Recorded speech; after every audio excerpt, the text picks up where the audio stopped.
図案の写し方を説明しようと思います。この図案は、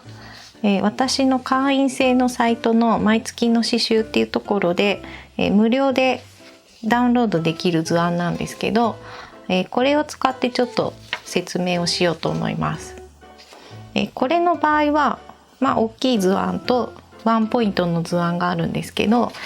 このまま布に写すってなると A4 サイズで写すのって結構難しいんですよね。布に対して真ん中にやりたいんだけどどこかなみたいな感じですごく難しくなるので、そういう時はA4 サイズでだいたいコピーすると思うんですけど、カットしてください。これぐらいのサイズに。大きい時はこんな感じ。あんまりギリギリに刺すと切ると今度写しづらくなるので、ちょっと余白を空けてカットします。で小さい図案もちょっとここギリギリでしたけどカットしてください。で、ちょっと余談なんですが、大きい図案は刺繍枠にはめて飾る場合、こういう場合はだいたい真ん中にあれば大丈夫なんですけども、トートバッグとか巾着とか中心をきっちり揃えないといけないもの、ど真ん中にしたいなとかそういうものに関しては、半分に折ります。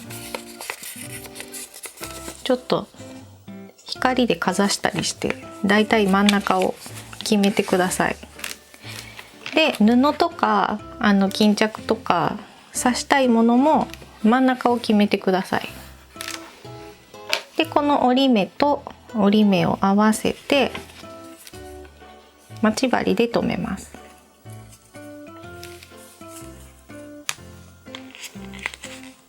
でチャコペーパーは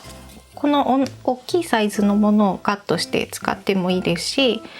ちっちゃいのをちょっとずつずらして使ってもいいです。間に挟んで写していくんですけど、では、実際に写すものに関しては今日は小さい図案の方で説明していきます。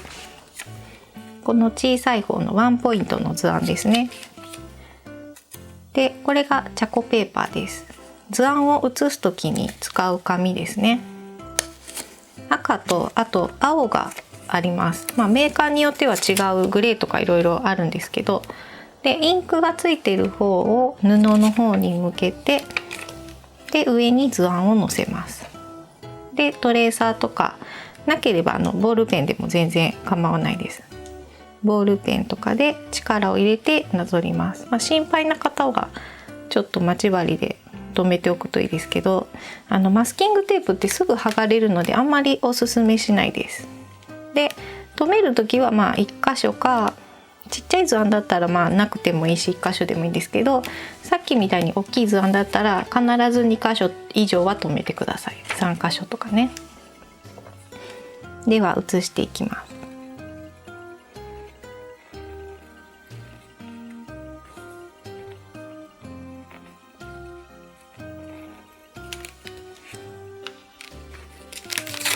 はい、こんな感じで写せました。そしたら刺繍枠をはめます。枠は外すと小さい方を下にして真ん中に図案をセットして、金具が上に来てると便利ですね。利き手の方に金具があると1回ずつ作業している時に絡まるので上にしておくといいです。でしっかりネジを締めてピンと張った状態にして、刺繍しているとだんだんたわんでくるんで、その都度こう伸ばしてピンと張った状態を保って刺繍していきます。以上です。いかがでしたか？チャンネル登録と、いいねボタンもよろしくお願いします。それではさようなら。